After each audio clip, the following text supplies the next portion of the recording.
Imagine 12 years, 4,387 days of bleeding, of being told you're unclean, of watching your savings disappear, to doctors who shrug and say, try this, maybe that. This is the story of a woman whose name you'd never learn, but whose courage changed everything.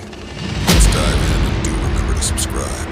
In first century Palestine, this woman's condition made her a social exile. Every person she touched became ceremonially unclean. Every chair she sat in, every bed she slept in, all unclean. She couldn't go to temple, couldn't be held by her family, couldn't work.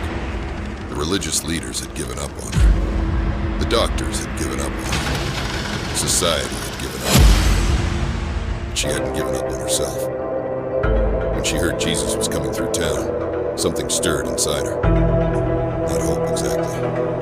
Hope had been beaten out of her years ago. But maybe, possibility. She thought, if I could just touch his clothes, not even him, just his clothes. So she did something that took incredible courage. She pushed through that crowd, knowing that every person she bumped into would be considered contaminated.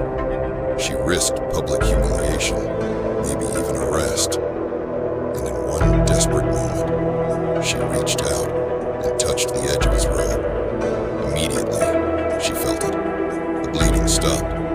After 12 years, her body was finally at peace. But here's what makes this story extraordinary.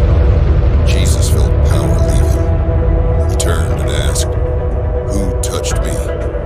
His disciples thought he was crazy. They're in a crushing crowd. Everyone's touching everyone. This woman, terrified, came forward and told him everything. And Jesus' response, "Daughter, your faith has healed you. Go in peace." Daughter, not unclean woman, not that person with the condition, but daughter. Maybe you've been bleeding too.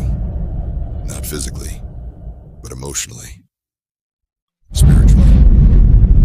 Maybe you've spent years trying to fix yourself, feeling invisible, carrying shame that isn't even yours. This woman's story reminds us that sometimes healing requires the courage to reach out when everything in us wants to hide. That our faith, however desperate or imperfect, is seen and honored. Subscribe for more biblical content that inspires. Remember, we are never as forgotten as we think we are.